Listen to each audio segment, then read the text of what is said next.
Gold, trusted gold buyers. మీరు తాకట్టు పెట్టిన బంగారాన్ని విడిపించి ఈ రోజు ఉన్న మార్కెట్ ధరకు కొనబడను. అంటే మీరు ఎన్టీఆర్ గారితో, ఏఎన్ఆర్ గారితో, కృష్ణ గారితో, కృష్ణరాజు గారితో ఇలా లెజెండరీ యాక్టర్స్ అందరితో వర్క్ చేశారండి. తర్వాత చిరంజీవి, నాగార్జున, బాలకృష్ణ, వెంకటేశ్వర వీళ్ళందరితో కూడా పనిచేశాను. సో ఇంతమంది హీరోలతో పనిచేస్తున్నప్పుడు మీకు చాలా పరిచయాలు ఏర్పడి ఉంటాయి అన్నమాట. సో ఇన్ని పరిచయాలు మీకు కెరీర్లో ఎలా ఉపయోగపడ్డాయి? కెరీర్ అంటే నేను వాళ్ళ దగ్గరికి నేను ఉపయోగపడడానికని నేను పోలేదు దేనికేని. నాకు రన్నింగ్ బాగుంది కదా, ఎక్కడన్నా కొంచెం కట్ అయితే మనం ఏమన్నా కొంచెం ఇది చేసానికి ఇదే మనకి రన్నింగ్ బాగుంది కదా. రన్నింగ్ బాగున్నప్పుడు ఇంక వాళ్ళ దగ్గరికి వెళ్ళలేదు. అంటే వెళ్ళాల్సిన అంత ఇది ఇంకా నాకు దేవుడు నాకు రన్నింగ్ అంత బాగానే ఉంది. ఏదన్నా కొంచెం రేపు 2 రోజులు షూటింగ్ లేదు అనుకుంటే మూడోసారి మళ్ళీ 3వ రోజు ఇంకో మాస్టర్ లైన్లోనే ఉంటాను. నాకు ఎవడో ఒకళ్ళు ఈయన మాత్రం బాగా ఆదుకున్నాడు. ఎవరు మహేష్ బాబు శ్రీమంతుడి దగ్గర నుంచి బాగా ఆదుకున్నాడు. అదే కదా మీకు షూటింగ్ లేదు, ఆయన పిఏ అసిస్టెంట్ ఉండేవాడు కాస్ట్యూమ్ అతను రాజు అని. కర్రీడు ఏం చేస్తున్నాడు చూడరా, ఇంటికాడ ఉన్నాడు బాబు అని అంటే వీళ్ళు వచ్చి కాసేపు నుంచోమన్నాడు. సాంగ్ జరిగేటప్పుడు కూడా అంటే ఫైట్ కాదు, సాంగ్లో కూడా వచ్చి రమ్మని కాసేపు వెళ్ళి కాసేపు అట్టుంటే మనం ఫైట్ రాజు వాడికి పేమెంట్ ఇచ్చి పంపించాను నేను.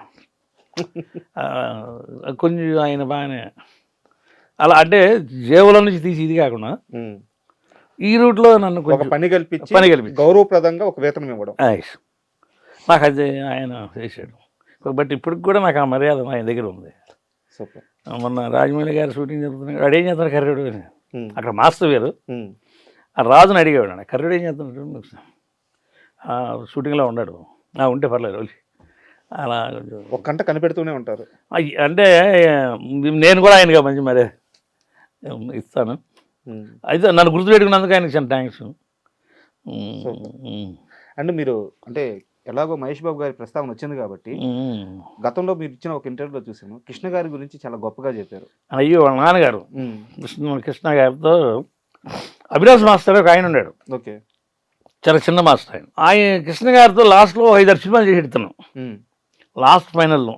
ఓకే, కృష్ణ గారు ఏంటంటే ఒక 100 మంది నుంచోబెట్టినా కూడా 100 మందిని కూడా కొట్టుకుంటూ వెళ్తాడు, ఎక్కడ మిస్ చేయడు టైమింగ్. నేను ఆయనతో 4-5 సినిమాలు చేశాను. ఓకే, బాగా ఫైట్ 4-5 సినిమాలు గట్టి ఫైట్లో చేశాను. 100 మందిని కూడా కొట్టుకుంటూ వెళ్తాడు. ఓకే, సరే బట్ అట్లాగే చాలా అందరి దగ్గర మనం పనిచేసాం. కానీ నాకు దూరదృష్టి ఏంటంటే ఆయన తర్వాత నేను మళ్ళీ సారీ మనం ఇదేం చెప్పాలి, ఏ జూనియర్ ఎన్టీఆర్ గారు చిన్న ఆయన వాళ్ళ కత్తి టైమింగ్ విషయంలో అబ్బు నీకు 100 మంది సేమ్ వీళ్ళలాగానే ఆయన బ్రెయిన్ అలా వాళ్ళకి అంత స్పీడ్గా వెళ్తాయి. ఏదైనా ఒకటే టేక్ అంటే అంతే, మళ్ళీ మరో టేక్ ఉండదు. ఆయన చూశాను నేను మళ్ళీ చచ్చిపోబడి తిట్టుకుంటారు. సరే, ఒక సరదా క్వశ్చన్ అడుగుతాను జూనియర్ ఎన్టీఆర్ గారి గురించి. మీరు మీ ఫైటర్స్ నాకు కరెక్ట్గా తెలియదు, ఒకరోజు ఉదయాన్నే సెట్కి వెళ్ళారు, జూనియర్ ఎన్టీఆర్ గారితో ఫైట్. రే వాసన వస్తుందిరా, తాగమాకండ్రా, జాగ్రత్తగా ఉండరా అని చెప్పి అన్నారంటే ఎవరితో, మీతోనా మీ ఫైటర్స్తోనా ఏంది అసలు? నాతోనా, నేను ఆ రోజు తాగేసి ఉంటాను. 3 గంటల షూటింగ్ చేశాను. ఓకే, నైట్ మళ్ళీ మార్నింగ్ 6ంటికి అక్కడికి వెళ్ళాలి నేను. అదే 3 షూటింగ్ చేసాను నైట్, మళ్ళీ మార్నింగ్ 6ంటికి వెళ్ళాను. 6ంటికి మళ్ళీ వెళ్ళాలిగా. అవును, ఏదో స్మెల్ గప్పున వచ్చింది. ఉడకలా జాగ్రత్త పడంటారా ఇంకా ఏం దీన్ని పోతూనే ఉన్నారు మీరు అని చెప్పుకొచ్చాడు. అది అక్కడ కూడా ఫ్యామిలీ జాగ్రత్త అని చెప్పారట. అదే జాగ్రత్త పడండిరా అంటే తాగారని తిట్టింది కాదు, వాసన వస్తుందని తిట్టడం. ఫ్యామిలీ అదే కదా వెనకమాలంటే, జాగ్రత్త పడరా అంటే అదే కదా వెనకమాల. అదే అన్నాడు, కొందరు నుంచోబెట్టి జాగ్రత్త పడండిరా కొంచెం వెనకమాల, నీ గురించి వీళ్ళందరూ ఉన్నారు. అదే చెప్పుకొచ్చాడు ఆయన.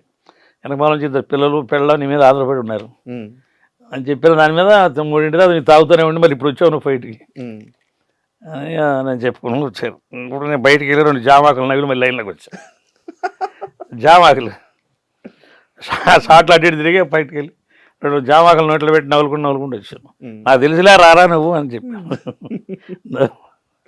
ఏమని పిలుస్తారు మిమ్మల్ని? అన్నయ్యని పిలుతాడు, లేదంటే రామకృష్ణ అని పిలుతాడు. గబుక్కన ఒరే అని అంటారు. ఇప్పుడు వీళ్ళందరూ కూడా గబుక్కన ఒరే అంటారు. అంటే వాళ్ళకంటే మేము పెద్దవాళ్ళమే కదా. అవునవును. ఆ పెద్దలు చిన్న అయినా కూడా గబక్కన ఒరే అంటారు. ఉమ్. నాకు అది బాగా నచ్చుతుంది మన వాళ్ళు. ఒరే అని గబక్కన పిలవరు, ఓకే. పేరు పెడతారు. లేదు ఇంకా బాగా ఇప్పుడు మహేష్ బాబు గారు బాగా ఇంకా బాగా దగ్గరగా ఉండి ఆ కర్రోడని పిలుస్తారు, లేదా గుండోడని పిలుస్తారు. అలాగే సరదా నవ్వుకుంటా ఉమ్. అట్లా పిలుస్తారు. బాలయ్య గారు అయితే ఆ రాకేష్ నాయుడు రమ్మని చెప్పండి, రాకేష్ నాయుడు రమ్మని చెప్పి ఉమ్. అట్లా అట్లా సరదాగా పిలుస్తూ ఉంటాం. కృష్ణరాజు గారితో మీరు యాక్ట్ చేస్తున్నప్పుడు ఒక సెట్లో వర్క్ చేస్తున్నారు ఒక మూవీకి, ఒక కాల్ వచ్చింది. కృష్ణరాజు గారి భార్య యాక్సిడెంట్లో చనిపోయారు అని చెప్పేసి. మీరు అక్కడ కృష్ణరాజు గారి పక్కనే ఉన్నారు. అవును, అక్కడ రౌండ్ అప్లో 10 మంది ఉన్నాం. ఆ కాల్ వచ్చినప్పుడు ఆయన ఎలా స్పందించారు అది మీరు కళ్ళతో చూశారు కాబట్టి ఒకసారి ఆయన సడన్ షాక్ అంటే అసలు టోటల్గా చనిపోయిందని చెప్పలేదు తనకు కూడా. ఓకే. ఏదో చిన్న యాక్సిడెంట్ అంటే హాస్పిటల్కి తీసుకెళ్లారంట అని చెప్పాను అన్నారు. హాస్పిటల్కి తీసుకెళ్ళారు ఆయన అన్న కూడా సడన్గా స్టాప్, షూటింగ్ బ్యాకప్, ఇమ్మీడియట్గా ఎక్కిపోయాడు. ఇమ్మీడియట్గా ఎక్కిపోయి మళ్ళీ ఎందుకో కిందకి వెళ్ళాడు. కిందకి నుంచి మళ్ళీ వచ్చేసి మళ్ళీ 1 గంట చేసి వెళ్తానులే అని అన్నాడు. అంటే కింద హాస్పిటల్కి వెళ్ళారంట, ఏడ్చి వెళ్ళిందంట. అంటే వాళ్ళ మేనేజర్లు ఎవరో చెప్పారు, ఆయనకి తెలియదు చనిపోయారు, తెలీదు. మళ్ళీ వచ్చి 1 గంట 2 గంటలు షూటింగ్ చేసాడు. షూటింగ్ చేసి అంటే ప్రొడ్యూసర్ లాస్ అవుతాడో ఏమనుకున్నారు మరి. మళ్ళీ వచ్చాడు, మళ్ళీ పైకి వచ్చి మళ్ళీ 1 గంట 2 గంటలు దాకా చేసి సరికి నేను వెళ్తున్నాను, ఇంకా రేపు పెట్టుకోబాకండి, నేను అక్కడ రేపు అక్కడే ఉంటాను అని చెప్పని సాయంత్రం నైట్ ఫ్లైట్కి వెళ్ళిపోయాడు. వెళ్ళేటప్పటికి అక్కడ ఇది అయిపోయింది ఆవిడ. అంటే టోటల్గా ఆయన వెళ్ళాక మేమందరూ మేనేజర్లు ఏంటి అని అంటే చెప్పారు అప్పుడు మాకు అందరు మేనేజర్లు, ఇలాగ చనిపోయింది ఆవిడ, యాక్సిడెంట్లో చనిపోయింది అని చెప్పాను. ఏదో బట్టల కోసం వెళ్తా బట్టలు తీసుకొని యాక్సిడెంట్ అయ్యింది అని చెప్పాను. ఎక్కడ జరిగింది యాక్సిడెంట్? చెన్నైలో. ఈ మధ్యకాలంలో వాళ్ళ పిల్లల్ని కలిశారట మీరు? కృష్ణరాజు గారి పిల్లల్ని కలిశారండి. మొన్న ఒక సినిమాతో కలిసాను వాళ్ళని. రెబల్ చేసేటప్పుడు చాలా ఇదిగా చేశాను ఆయనతో కూడా. రెబల్ అంటే ఈ కథ అయిపోయిన తర్వాత రెబల్ తర్వాత చేసాం. అప్పుడు కూడా ఆ రోజు నేను ఉన్నా గుర్తు చేసాం సార్కి. సార్ ఆ రోజు ఉన్నానండి. అవునా అన్నాడు. ఆయన మర్చిపోయి ఉంటాడు కదా. గుర్తు చేసాను ఆయనకి. నేను ఉన్నానండి అన్న. ఓకే రా అని చెప్పాను. జాగ్రత్తగా బాగున్నారు, అందరు బాగున్నారు అలా అడిగాడు.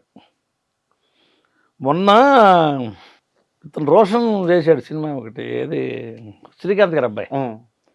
దాంట్లో కృష్ణరాజు గారి అమ్మాయి రెండో అమ్మాయి అనుకుంటా, ఆర్ట్ డైరెక్టర్ చేస్తున్నారా ఏమో తెలియదు నాకు. ఓకే.